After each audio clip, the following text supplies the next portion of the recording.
ഇപ്പൊ ഒരു 1 year journey അല്ലേ അത്? നല്ല സംഭവ ബഹുലമായൊരു. അതെ അതെ അതെ, എനിക്ക് തോന്നുന്നു ഒരുപാട് കാര്യങ്ങൾ അതിൽ മിസ് ചെയ്യാണ്ടാവും അല്ലേ? ഇപ്പൊ ലൈഫ് തന്നെ ചേഞ്ച് ആയി. കാരണം അത് രാവിലെ എണീക്കുക, റിഹേഴ്സലിന് പോവാ, അതല്ല ഇപ്പൊ കുറച്ച് റിലാക്സ്ഡ് ആയിട്ടുണ്ടാവും അല്ലെ? ആ ടെൻഷൻസ് ഒക്കെ ഒന്ന് കുറച്ച് കുറഞ്ഞിട്ടുണ്ടാവും. എങ്ങനെ ഉണ്ടായിരുന്നു ആ ഒരു എക്സ്പീരിയൻസ്?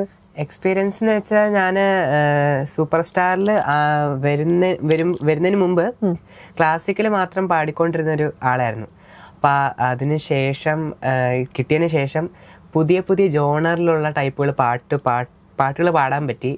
പിന്നെ വെറൈറ്റി ആയിട്ടുള്ള റൗണ്ട്സ് ആയിരുന്നു. അങ്ങനെ വേറൊരു റിയാലിറ്റി ഷോയിലും അങ്ങനെ കാണാൻ പറ്റുന്ന രീതിയിലുള്ള റൗണ്ട്സ് ആയിരുന്നു. അതായത് രാഗ ബേസ്ഡ്, സ്വരം ചലഞ്ച്, അങ്ങനത്തെ കുറെ ചലഞ്ച് റൗണ്ട് ഉണ്ടായിരുന്നു. അപ്പോൾ അതൊക്കെ നല്ലൊരു വേഴ്സിറ്റാലിറ്റി, എനിക്ക് വേഴ്സിറ്റാലിറ്റി കാണിക്കാൻ പറ്റുന്ന ഒരു രീതിയിലുള്ള റൗണ്ട്സ് ആയിരുന്നു.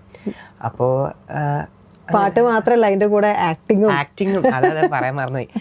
സാധാരണ ഡാൻസും പാട്ടും മാത്രം ചെയ്തുകൊണ്ടിരുന്ന ഒരാളിന് അതിനുശേഷം ഒരു മനോജ് കെ സാറിന് മുമ്പിൽ തന്നെ സാർ അഭിനയിച്ചൊരു സീന് അഭിനയിച്ച് സാറിന്റെ വളരെ ഒരു മെമ്മറബിൾ ആയിട്ടുള്ള ഒരു മൊമെന്റ് ആയിരുന്നു.